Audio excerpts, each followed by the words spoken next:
Let's get started. So, I got my good buddy, Jake Ratermann, What's on going the Zoom with on? us. Most of you guys know who Jake is, but for the individuals that don't, I mean, Jake's super hard worker. He's a stud. And bro, why don't you introduce yourself, say how long you've been here, and what made you get your Yeah, of license? course. My name's Jake. I'm from San Diego.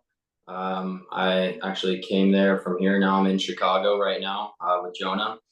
My background is used to work for the fire department for a little while, had my own company, traveled the world installing 911 systems, and got out of that. Sadly, some things happened, had a lot of legal debt and went into sales to make back all my money I'd lost. And, it started with solar beginning of last year. Did that for a while and honestly super burnt out of it. I wanted something stable and something that was actually, going to last me and be a part of a team still, right? A team that actually cared and, was able to support in the mentorship, which was important.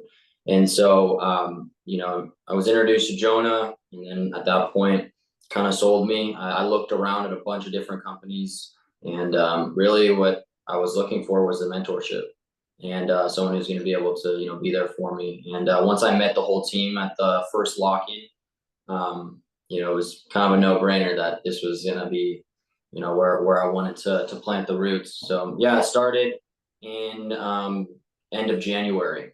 And the first lock-in was actually the Dallas, so the convention. And we had that big old house. Everyone was in it. It was awesome. But yeah. Yes, yeah. If I could butt in for a second. So first of all, you have just if you could talk for 2 seconds about your experience as being a firefighter and what Yeah. you did with that, your ability to make an impact on people's lives, your experience where you traveled. That's a really cool story. I'd love to hear you share that with me. Yeah, of course. So I started working originally for the fire department in San Diego. It's called Encinitas Fire Department.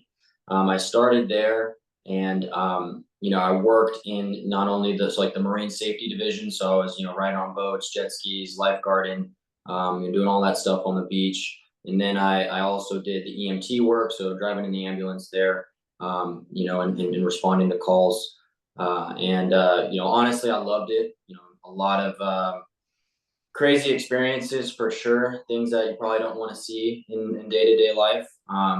But really, what kind of inspired me and kind of go into more about my background is, I started a company. So I actually went to Costa Rica in 2018 or 2019. I went to Costa Rica and I went and did medical clinics over there and just saw how terrible it was. I mean, we were literally operating on a library table for people who had no idea what an infection was, were dying, had no idea when they were terminally ill, sick, and had no medical knowledge of anything, and no treatment. It was super poor. And so that inspired me. I was like, well, I'm not a doctor, so I can't really, go out and fix these people, but I believe I can provide something. And so, beginning of 2021 or middle of 2021, I started a company that basically sole purpose was to go to these countries and install working 911 systems, so like emergency response systems, where not only they're educating on how to fix and treat people, but also how to have a system in their own community, like an ambulatory system and like emergencies. So it was a lot of work. We did a lot of work in Indonesia, Nicaragua, yeah, it was fun. But never thought in a million years I would be in sales. So life changes, and I'm super grateful for the opportunities, and yeah, super grateful to be here now. Yeah, it's kind of my I background. really, that's that's awesome, dude. Well, appreciate you sharing that. And one, we haven't worked together long, but what I've really enjoyed getting to know you and working with you is you just have such a heart to help and serve people, and that's so beautiful. And it's really when and that portrays to how you communicate with clients over the phone, where you truly you make a genuine connection with them, you listen to them, you understand them, you have patience, something that I'm not always the best at. um, but it's just cool to see your success, and that's directly correlated to how much you care about people. So cool. And then you joined solar, and Mhm. how long were you doing solar for? I did solar for a year. I started just knocking, and then I built a team, and we kind of traveled all over. And yeah, I did solar in probably about like 8 different states. And so I think what was interesting with that is it just kind of gave me a general view of, demographics of people and kind of that, basic sales knowledge. But yeah. Mm. And then you got burnt out in that. And what made you, Yeah. choose to get out of the door-to-door industry and, experience So, with I the team? mean, I think most people who come from door to door, right, have similar experience with solar, or any door to door is, we always kind of question how sustainable it is. Solar, I think one of the pivotal moments is, we were in, I believe we were in Kentucky, and we were working with a certain installer. And, I threw up quite a bit of deals, and I was supposed to get paid out pretty good on them, and ended up only getting paid like 200. If anyone in solar knows, $200 a kilowatt, and that was a big, moment for me where I realized how unstable the industry was. I realized there was no future, and for me, I just wanted to be a part of something that I knew was going to last long and actually provide sustainability.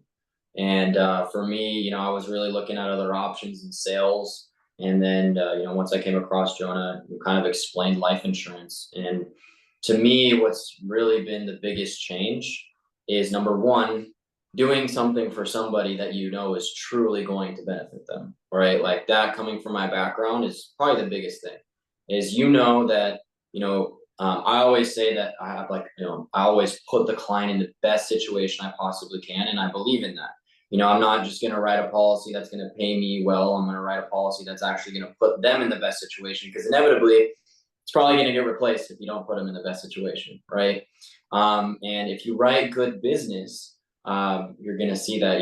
I've only had one person cancel out of the 50 odd deals I've written, and for me that's only because of me learning in solar how to write good business or how to do good business.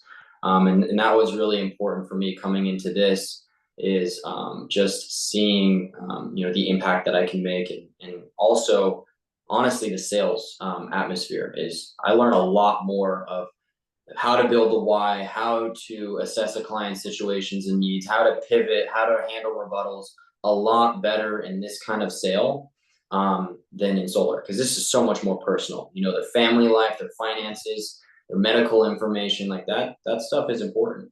And and so that kind of is my big transition of why I did started in life insurance, and why I want to continue in it. So yeah. Definitely. Definitely. Okay. Cool, brother. And it's funny because I'll be honest, I don't remember everybody that I interviewed, but I remember you because you asked me a shit ton of questions. So, and I know you did your homework because I could tell based on when I was talking to you. So I've never asked you this before. So I'll just ask you publicly, I guess, what Yeah. you really did make you choose our group and our organization? Yeah. So, like I said, I always am a big component of doing homework and actually researching where I want to be a part of.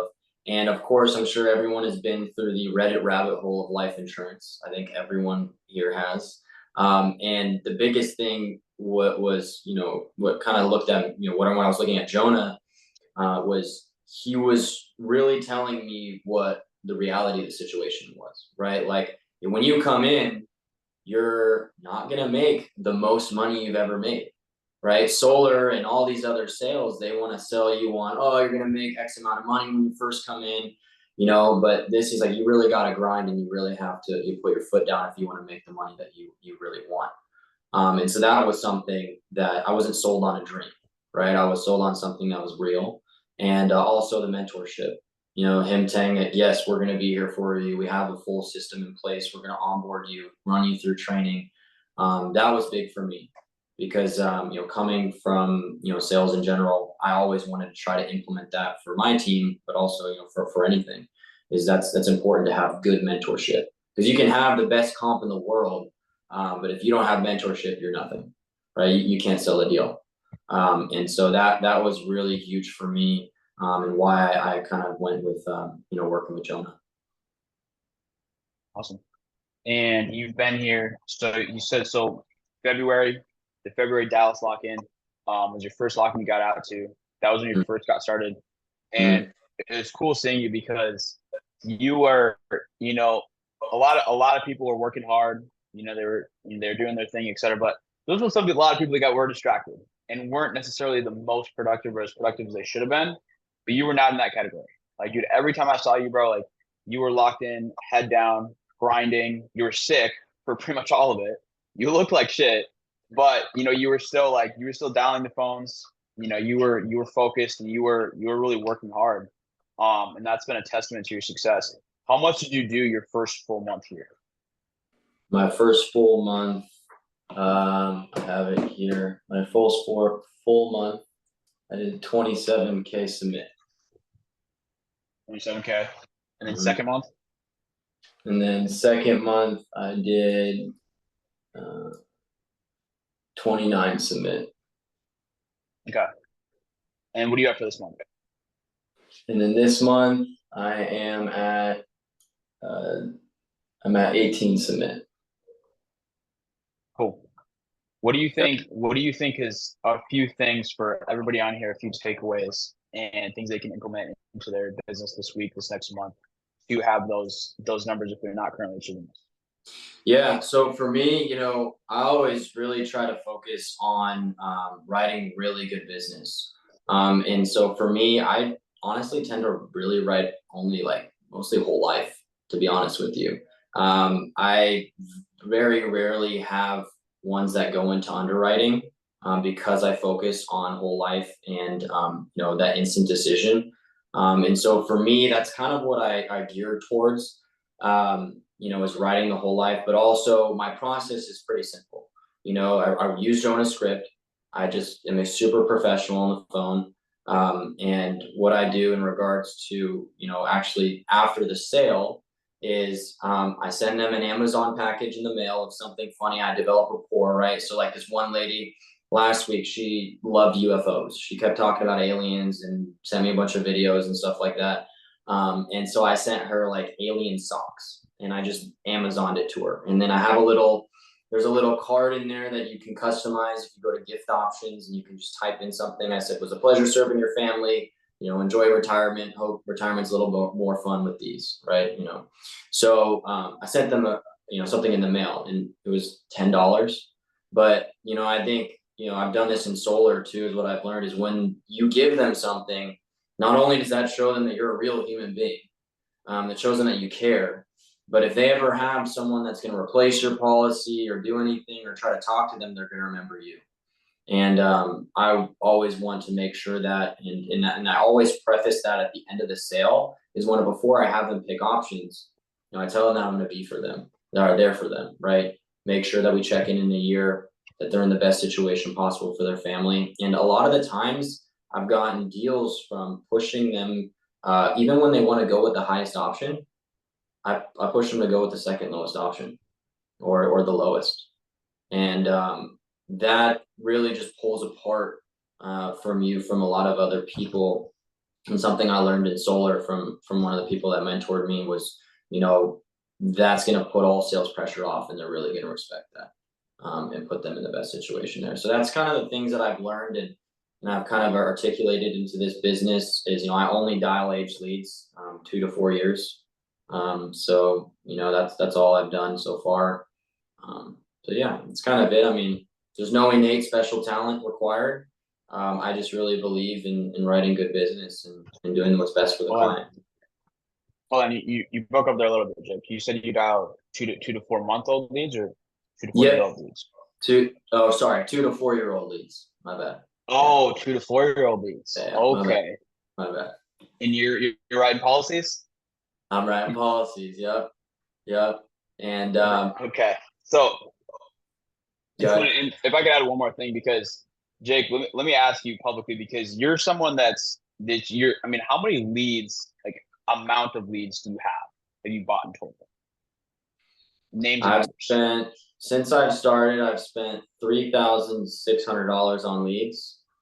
and I am now just going through them again, just now. So I believe, I don't know, like 1,000 of them, maybe 700 of them, and that's a back Okay, mix tier twos, tier threes, so 2 years old to 3 to 4 years. that's huge. So you have roughly about, you said 700 people with names and numbers, right? Mm-hmm. Give or take. Okay. Mm-hmm. You spent $3,000 on leads. And how Mm-hmm. much have you submitted since you started here? I've submitted 76,000 since I started. Yeah. Holy shit. I don't even know the math on that ROI, but that's an insane ROI. So but here's the thing though. It's it's important to make sure you're consistently getting fresh leads. But Jake is, he has so many people to call and he has so many leads and he makes the most of every opportunity. But he hasn't spent that amount on leads and it's written that much with just working regular hours. Like a lot of y'all, I see you guys on you hop on at 9 and you get off the Zoom at 5. Or even if you're on the Zoom for 12 hours. Like I know some of y'all, you guys are locked in here in the office or on the Zoom for 12 hours. But here's the deal, like nobody gives a shit that you were on Zoom for 12 hours if you didn't make any freaking dials. The reason that Jake has had that crazy of an ROI and has written that much business is, dude, I mean, Claudia said it in the chat here. I mean, Jake's in the office at 6:30 a.m. here until 9, and he's locked in and he's dialed. Because because here's the thing for everybody on this call has to understand, it's, if you want to have a really good ROI and you want to get cheaper leads, you're going to have to put in a lot more work. Because a lot of you guys may have heard me say this to you.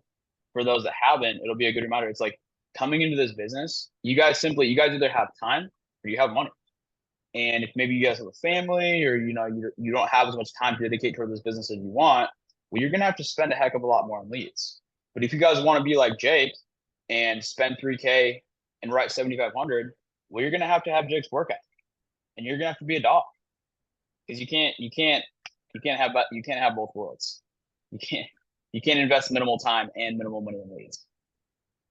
I Okay, wanted cool. to answer And to a question in the yes, chat. Asked what made you choose 2 to 4 year old leads? To be honest, dude, Jonah just told me to buy 2-year-old leads in the beginning. He's like, "Hey, dude, go buy these leads." I'm like, "All right, cool." He said, "Cheryl, she'll go buy leads from her," and I just bought leads, and yeah, I was like, wow, like there are people who have claimed to never have been contacted before, and yes, there's always there's people on there who want it, who maybe didn't want it at the time.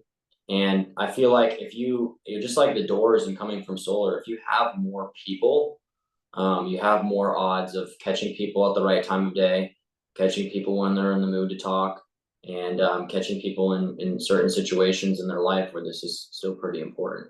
And also, I know a lot of our business is replacing policies and putting people in better situations than they're currently in, right? Because a lot of agents who from other companies who aren't taught, they'll just write someone whatever, right? They won't ask them a financial inventory. They won't care about what their actual finances are, how much they can spend a month, what their goals are for their family.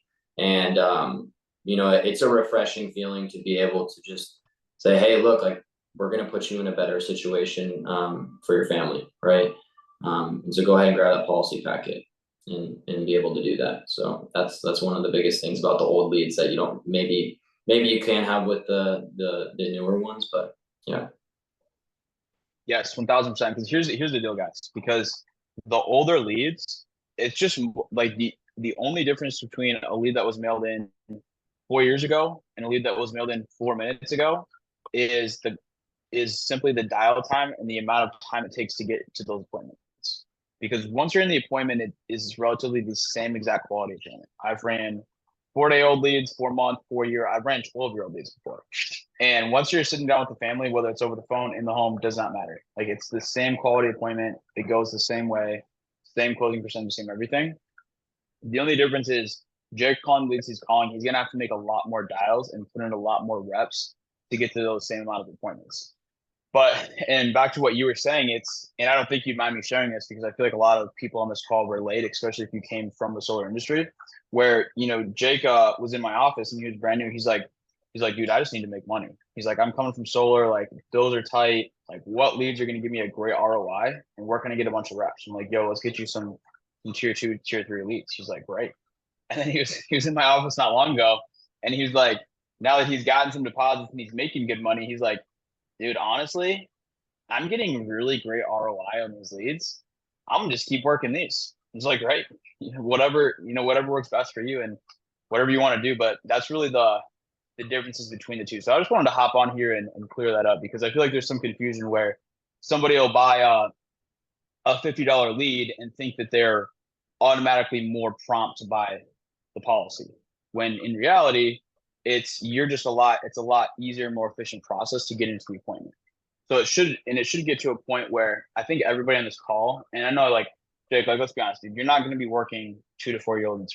Like it's going to get to a point where you're going to be working, much higher intent leads, more expensive leads that are $40, $50 a piece. But I just want to say, like I said before, not to be repetitive, but just to be super clear for everybody on this call, it's the only difference is you're gonna be presenting more versus dialing less with the higher intent versus not as intent leads. And then one of the things too, Joe, add is the old leads for me are providing you more reps. And like that is so important when I first came in. Like I remember, and obviously, for any of you guys who want to get better and who aren't in an office, get in an office with someone. Either come here to Chicago or figure out a situation where there are some people, in the company that have offices. Because that was like a pivotal moment for me. I mean, I said, screw it. I came out here and Jonah let me sleep in the office. And I slept in the office with a couple other guys. Shout out to Manny and Sam as well. They came out and trumped it out with me. But the older the leads, the more reps you get. I think there was one week, Jonah, if you remember, I had like 27 presentations and like 3 closes. Like I sucked. Yeah. Right. And because I was learning that I was wasting my energy on people who would never close. And that's kind of where I transition with these older leads is like, it's just going to give you more reps. And it's just going to allow you to learn like what client you're going to want to look for and pursue. Yeah. And allow you to make those mistakes without it costing you a lot of money. Like if $2 leads hang up on you, who cares? I can answer some of these questions if you want as well.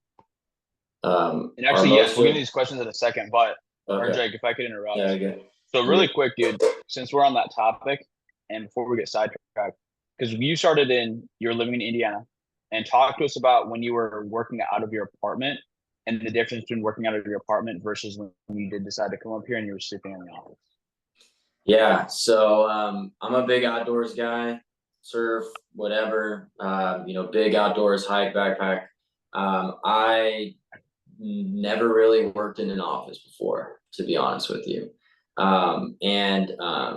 For me, being in my home, in my apartment, I hated it. I wanted to get out because there was no one that I could talk to. There's no one I could learn from. I guess live dials are there. It's nice to hear people and learn that way, but it's such a different learning atmosphere when you're in an office and you actually get feedback immediately from people who overhear you. You're able to learn from other people by overhearing them, even though they're, in the live dial, they may be muted or someone may be talking in front of them, but you're able to just, if you're having a bad day and you just got, shit on by a client, you're going to look over. And I remember I would look over at Henry and he just got shit on. And that just makes me feel so much better because I know I'm right next to someone who is in the same place as me getting, trampled on by a client. And so that for me is honestly such a good feeling to be around people that are succeeding and failing just like me, right? And so that's really where I just said I hated being alone in my house and I needed to move to an office. And I know that was the only way that I was going to be successful. And yeah, it's been a blast so far. As long as you can stay on track and not get distracted, you can be pretty good in an office setting. So, definitely recommend that for anybody. Yeah. And it was funny because I was actually I don't think he'd mind me sharing this either, but I was talking to Sam this morning, and he came out here and stayed for a good while, came in the office, and then I was talking to him this morning. I'm like, hey bro, so what are your thoughts? Are you gonna can you stay where you're living? Are you gonna actually, commit to moving out here, et cetera? He was like, well, dude, he's like, well, I've been thinking about it. I'm either gonna move to Columbia or Chicago. Still trying to decide. And he's like, and the reason being is, well, like live close to the beach, beautiful, and super cheap cost of living. And that's the ability and the freedom and flexibility we have with being virtual. But I was telling him listen, dude, like you don't have to come out here and sign a year, 2-year lease. I mean, come out here for the summer. And I think that's one thing that, some people like in their mind, they're thinking like, oh, I'm like permanently committing. And that's a forever decision where, dude, if you come out here for a couple months, great, you can do that. But, and there's also some individuals on this call that are married or have kids or whatever the case may be. And if you aren't in a situation where you're able to move to a local office, you definitely get out here for the lock-ins. Because if you're not having the results you want to see, and you're not willing to invest in yourself and come out here for a lock-in, well, then you have nobody to blame but yourself. But okay, cool. So, Jake, let me ask you, because I hear you on the phones every day, and like we Mhm. were talking about earlier, you're able to build a good amount of connection with a client, and go, um, and you have really good synergy. So, what allows you to really connect with a client? And I don't like using the word rapport. I'm trying to think of a different word, but Mhm. have that connection for them to trust you, for them to like you, and of course end up helping them and being there. So here's the interesting thing is in the beginning, I was building way too much rapport early on. And that's one thing that I realized going into it. And Jonah told me, he's like, dude, you're just like, you're building way too much rapport in the beginning. And I kind of came from that from solar, right? You're in a house, you're shooting the shit, you're able to build a rapport.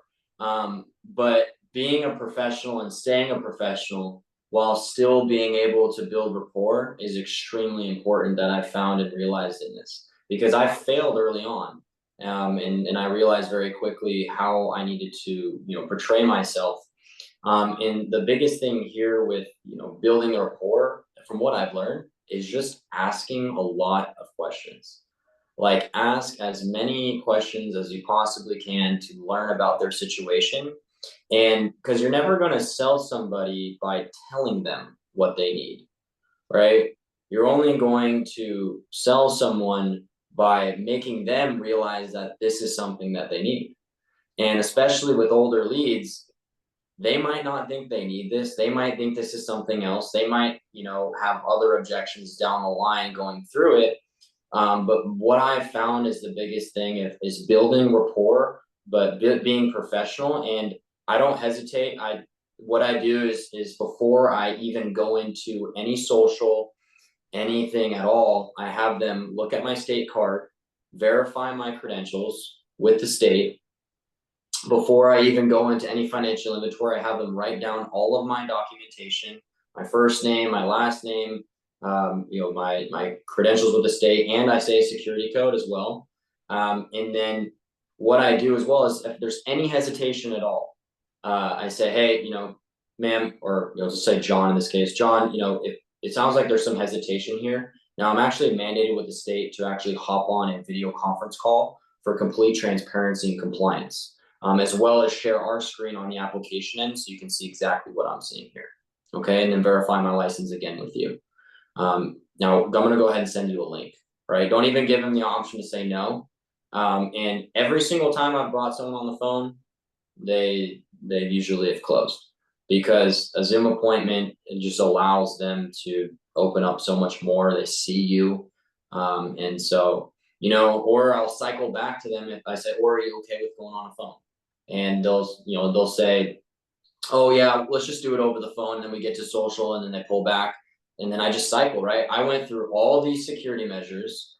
I also offered a video conference call, and you're still worried about social, right? And so at that point, you have a lot to cycle on, and being a professional, you have a lot to go off of, right? Of building that value for them. And like I say, asking questions has honestly been the biggest difference for me. Is asking, and a couple of things too for people that I've added to the financial inventory. One of them Jonah taught me was when you're asking about the 401k, I say, are there any assets that you have that you would be willing to liquidate in the case of a a family emergency? And that's huge, where building rapport, they know, okay, I have these assets. And also the last question I ask on the financial inventory before I go into options, which I've found has been really beneficial for me, and just from learning from other people. And I know Gabe always harps on, Gabe Erickson always harps on asking questions. And something I kind of picked on from him is I say, now, John, last question here. If you were to, God forbid, pass away, what would that situation look like for your family financially? I'm assuming pretty tough, right? And I pause and I let him respond. Because then he's going to tell me, right, about his situation financially, and then I'm already going to be able to know where I can build the why off of that. And so that's what I've added to the very end of my financial inventory, to really understand his situation and know where to pivot. Because sometimes they can say, hey, you know what, actually, we'd be okay. If my husband fell off, you just go move in with his parents, right? And you're able to like kind of navigate before they give you that objection at the end, right? And you're able to build more why, because some people might be, yeah, it's really tough. And then I say, okay, so now correct me if I'm wrong, John, but if we were able to provide something for you, God forbid you were to pass away, that would make sure that your family avoids that situation, and benefits them financially there, is that something that would be really important for you? And then I pause, and they'll say, well, yeah. And then I already know that they want it, right? And so that's something I've really changed in the financial inventory of building the why, is because those questions, there's so much why you can build off of those. Because they're pretty personal questions on their family, if that makes sense. And not only that, but also the way you say it. Where if you could for anyone that didn't get that, or anybody that's writing this down, if you could repeat those questions one more time. Yeah. And exactly the tonality that you say to the client. Yeah. So the first one would be, now, John, do you have any assets that you would be able to liquidate in the case of a financial or family emergency? Right. And then he talks. And then the second one would be, or I guess like the follow-up to it, so I guess 3. But the second one would be, now, John, last question here. If you were to, God forbid, pass away, what would that situation look like for your family financially? I'm assuming it'd be pretty tough, right? And then if he's like, yeah, Jake, that would be really tough, I'd be like, okay, now, John, correct me if I'm wrong. But if we were to able to provide something that would pay down the home or pay off the home, or any financial burden for the family, avoiding that situation, would that be important for you? And then pause. That's what I would ask. And then you're able to then immediately know, with their situation. So yeah. Huge. Okay. Awesome. Well, let's Jake, what other if any rebuttals or any other ways that you've changed the way you communicate or interact with the client that's allowed you to better help and serve them? Yeah. So one of the things is in the introduction, I've kind of like really, because with these age leads, you really have to understand what their immediate objections are going to be. And especially old people, I sometimes state who I am, that I'm a licensed underwriter immediately, because if they just like, oh, this is a sales call, and then they hang up, right?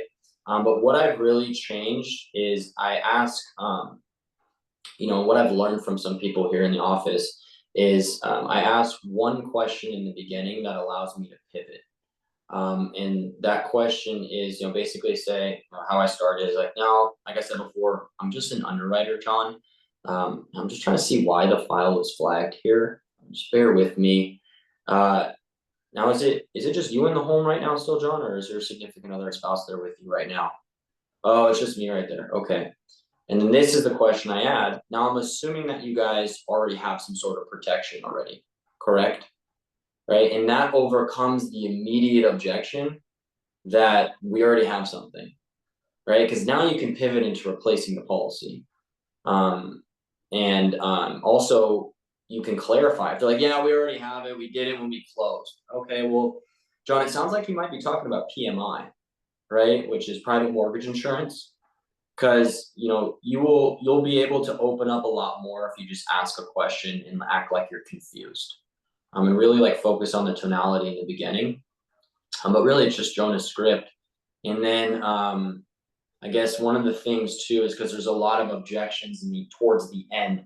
So what I do is I actually ask for the social and the driver's license before I go into, so right after the financial inventory, I've completed it.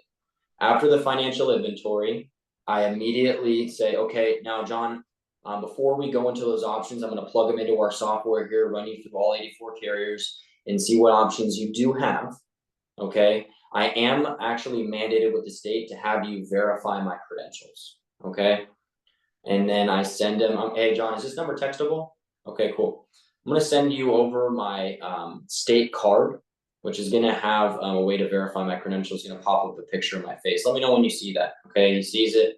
Perfect. Clicks on it, verifies my credentials, types in the numbers. Okay, now that he's verified it, now he knows that I'm legit. And I say, now, John, however you save those things in your phone, make sure to keep that information safe, or at least I need I need a verbal confirmation that you know where to find that information.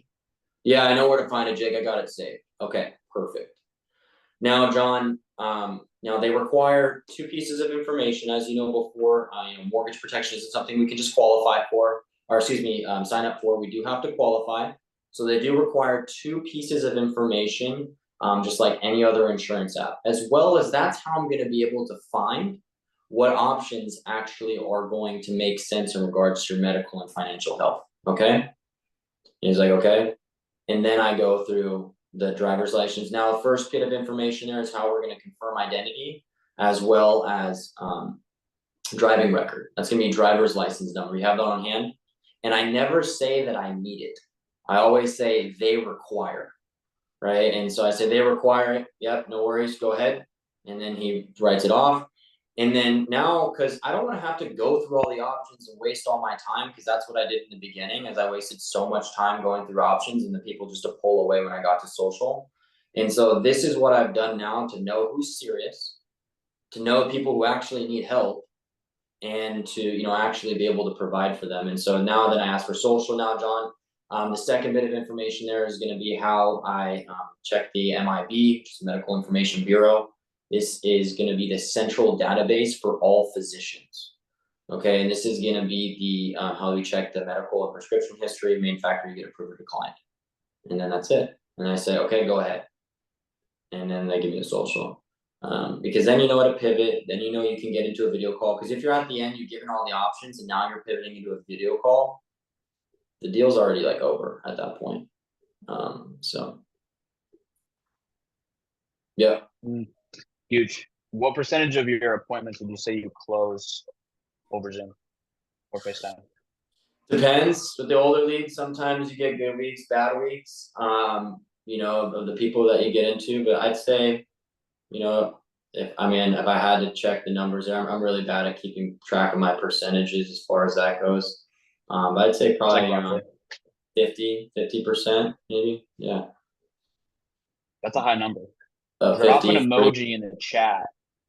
Drop an emoji in the chat if you guys have closed an appointment on Zoom or FaceTime while seeing the client's face.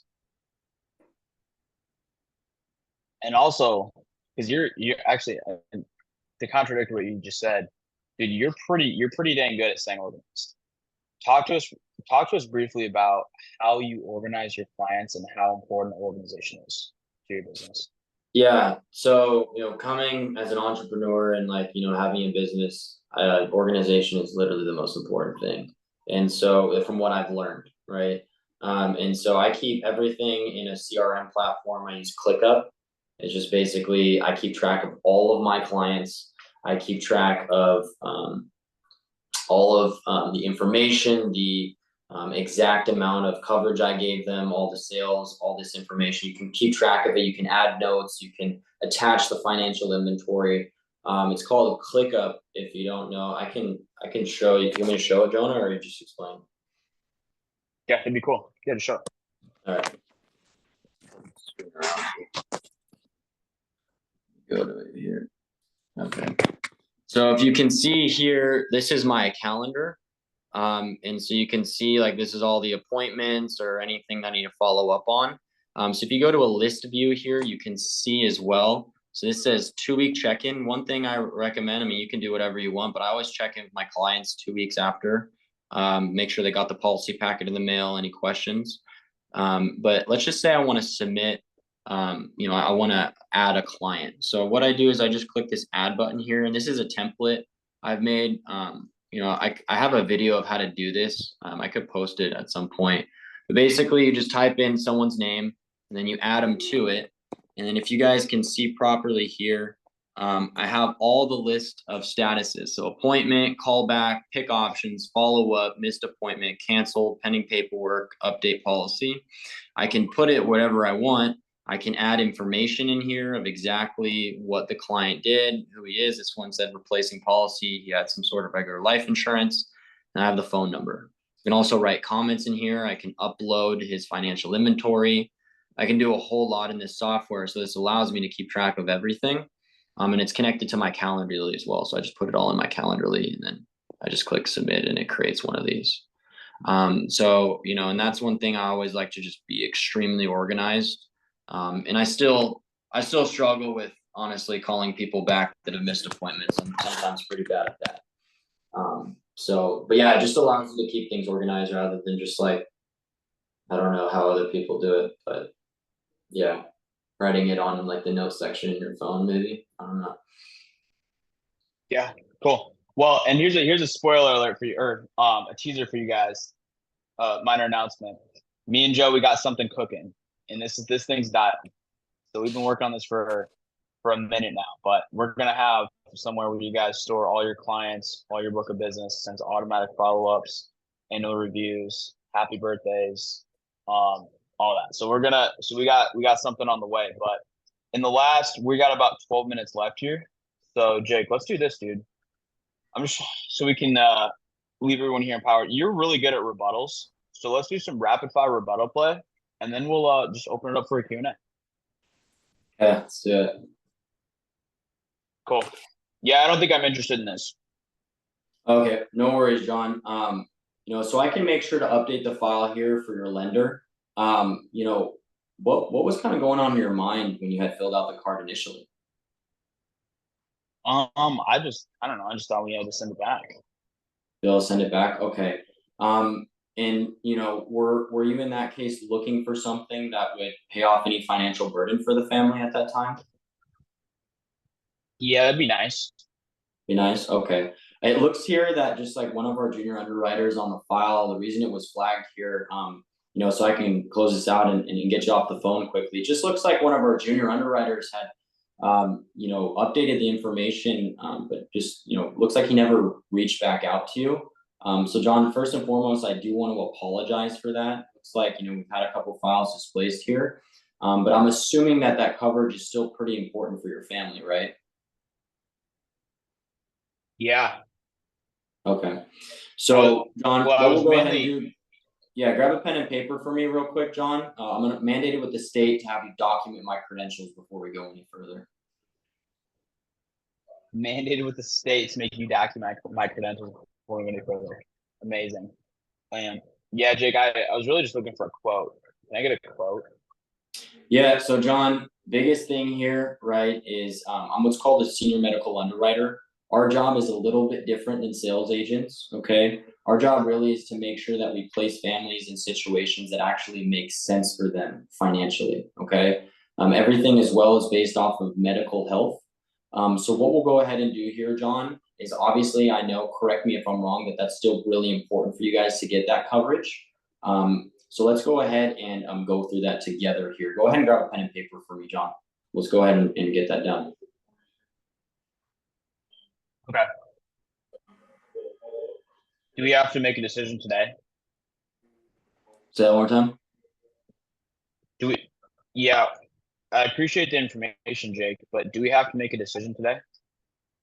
So the biggest thing here, John, is, I want to set realistic expectations with you. Okay. I don't know if we're going to get approved, but also I don't want to do something that you don't want to do. Right. And correct me if I'm wrong, in the time that we've been talking here, it seems like this is pretty important for your family, right? Yeah. Okay. I'd say so. Okay. Now, John, what I recommend in your situation here is obviously, we want to, get you approved so you know exactly what those, options are. I don't want to leave false hope or, give anything, to you that doesn't make sense. So let's go ahead and do this, John. We're going to go ahead and get approved with the lowest option. Okay. And then that way, John, like I had prefaced before, we can always increase that coverage over time. Okay, and make sure that you're in a better situation, but at least getting something in place for the family, correct me if I am wrong, is important for you guys. Okay. Well, Jake, because we already have a large life insurance policy to cover the home, so I don't think we really need this. We got to take care of with our life insurance. John, honestly, looking at your financial situation, unlike a lot of people, you're in a really good spot financially, to be honest. And it sounds like you don't really need this, right? But it sounds like it's more of something that would be desired to make sure that correct me if I'm wrong, but would be desired to make sure your kids don't have to dip into the life insurance to make sure that they pay off the mortgage. Does that sound about right? Yeah, that'd be right. But I think, Jake, because we're gonna sell the home here in a couple years, so I think we'll just get it on our next home. That's perfect. I'm actually glad that you said that.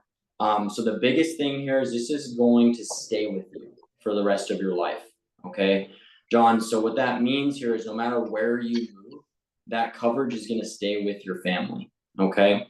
And so our job here is just making sure that we can actually get some sort of coverage in place for the family. That way, when you guys move, if your mortgage is more, or you want to increase that coverage down the line, we 100% can, right? But making sure something is in place for the family right now is what it sounds like is extremely important. Okay, gotcha.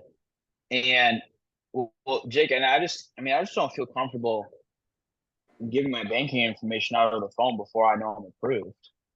Of course, John. So like I said before, the biggest thing is they need it, they require it because, number one, to actually make sure that there's no insurance fraud or money laundering tied to the account, right? But the reason why I'd stated that it's voided check is what they need, right? Is because one, a credit card, debit card, that's not secure, and someone can do something with that. But the biggest thing is with this, someone could just leave a voided check on the side of the street, right? And pick it up and nothing would happen, right? Our job is to make sure that there's no insurance fraud or money laundering tied to the account. And then that money would draft out on the day that you would want it to. Okay. Does that make sense? Oh, that's so true. I've never heard that, but that's gold. Somebody could leave a voided check on the sidewalk. Someone could pick it up and nothing would happen. Anyway, I'm going to use that. That was great, dude. You crushed it. I'm going to go back on this recording and listen to these rebuttals. So perfect. All right. Well, in the last 7 minutes of this call here, let's open it up for a Q&A. So feel free to either drop your question in the chat or unmute. We want to hear the client laugh. That's the client laugh. Terrible laugh. I know. I'm working on it. We're working on it. It's so gold. You sound like a 53-year-old insurance guy wearing Dude, yeah, wearing the traditional baggy khaki insurance dress pants with the briefcase. dude, I sound like Jay from State Farm. That's what I sound like. Questions here. Ryan said, "Are most of your policies replacements?" Honestly, maybe like 30%. Not a whole lot. I honestly just run into a lot of people who think they have something, but they don't. Yeah. I know there was previous questions. Let me see if I can go back to that. Oh, here's a new one. After every objection, you answer his objection and follow up with another question to keep the process going. Yep. I just learned that asking questions, you can't tell them that they want something. They have to realize it. And, I've just learned that from multiple people in sales. So that's one of the biggest things is just asking questions that I've learned. Yeah.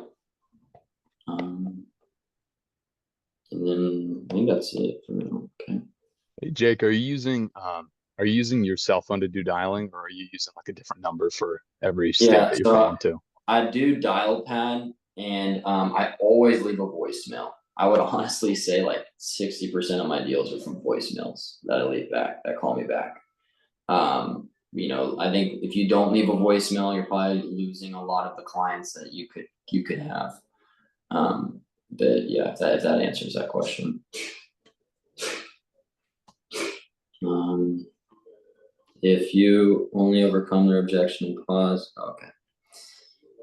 I think is that it for the questions? How do you ask without being skeptical? Okay, so I can go over how much time do we have? 4 minutes. I can do really quick how I replace a policy, like extremely fast. Yes. The script that I use. Let's go over that. So basically, if they have coverage already, literally all I do is say, okay, perfect. It looks like one of our junior underwriters was able to help you out, but they didn't update the file here. So I can update that file correctly. Which one of our carriers do we actually help you with? And then they say, oh, I don't even know, or which most people will say. I rarely get people who know what their carrier is. I say, okay, if they know their carrier, this is what I say. Okay, now, is there a certain reason they put you with that carrier? Do you have cancer, like a terminal illness? I'm just confused. Whatever carrier that is usually one of our most expensive carriers, right?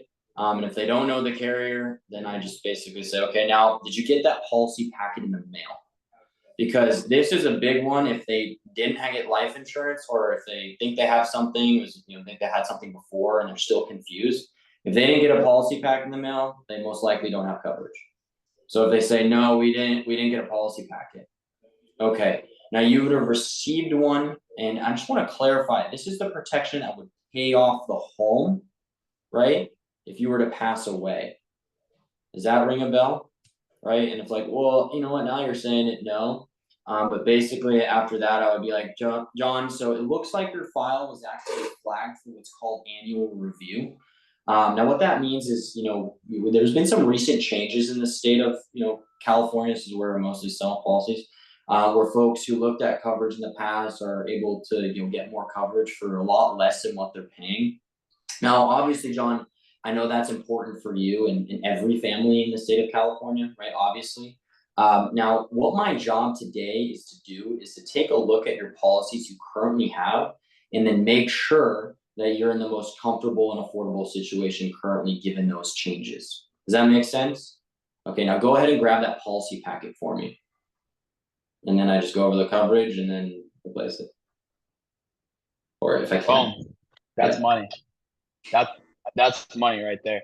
And just the more, and what I've noticed is, especially with older leads, but leads in general, the more assumptive you are, the better results you're going to have.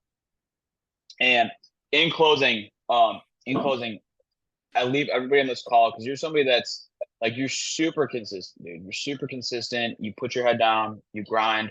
Talk to us about your mindset and your mindset in the morning, and going into the phones, and how you're able to disassociate your personal life with work? Because I think that's one thing a lot of agents struggle with, especially if they're working from home or, just being virtual, is they, if everything's going great, they're working hard, they're disciplined, but if their girl broke up with them or this happened, it's easy to let your personal life flow over into your business. Yeah, I mean, to be honest, like, to be extremely vulnerable, like, I definitely still even struggle with that today, letting personal life get in the way of work. But my biggest thing is I really just try to just put on a mindset of, like, I'm gonna do the same thing every day, no matter what. Even if I feel like shit, I'm just still gonna keep doing those things. And I notice that gradually throughout the day, as I'm just doing the same thing and, just putting in the motions and working, that, things will just get better. And, gradually over that, my mindset will kind of change. And, if you're not working out, work out in the morning. It's probably one of the most effective things you could possibly do for your body. But yeah, and eat right. I meal prep. I'll show you, I bring a little lunch box into work every day. So, I got all my meal preps. So, whatever you do to be consistent, whatever works for you, you can definitely do that. But, yeah. Yes, 1000%. And with that, that also leads me to this, and I'll share with you guys before we wrap up here. I was listening to a Tate podcast not too long ago, the other day, and they're talking about happiness, and Andrew Tate was basically he said, why do you want to be happy? And the guy was like, well, because don't want to be happy. He's like, why? And he's like, the guy didn't really have an answer for him, but Andrew Tate's response was, we want children to be happy. We want women to be happy. But as a man, and for the men speaking on this call, I can't speak for women because I'm not a woman, but as a man, it's, he said when I got my life together and I, developed the proper mindset, I put happiness in the bottom of the totem pole, where, it's our job to make sure, like, our family's right, our business is right, we're doing what we're supposed to do, stay disciplined, stay consistent, etc. And I can say that from experiences, because I used to have the same mindset. But if you're focused on happiness, that's a very fleeting feeling. And if that's your focus and your primary goal, you're going to end up doing drugs or partying or living a degenerate lifestyle. Where if you put happiness in the bottom of the totem pole and you focus on what you're supposed to do and you focus on the daily actions and discipline that it takes to achieve those goals, what's funny is you actually end up becoming a lot happier just by the fruits of your actions and by the results of it. So I can attest that personally. It's like, dude, the second that I stopped focusing on being happy and I simply focused on what I needed to do, regardless of how I felt or what was going on with my personal life, that was when I became a lot happier, coincidentally enough. So with that being said, Jake, dude, I appreciate you, bro. And everybody on this call, let's crush this week. Let's make it a good weekend and let us know if you need anything. We will talk soon. Thanks, guys.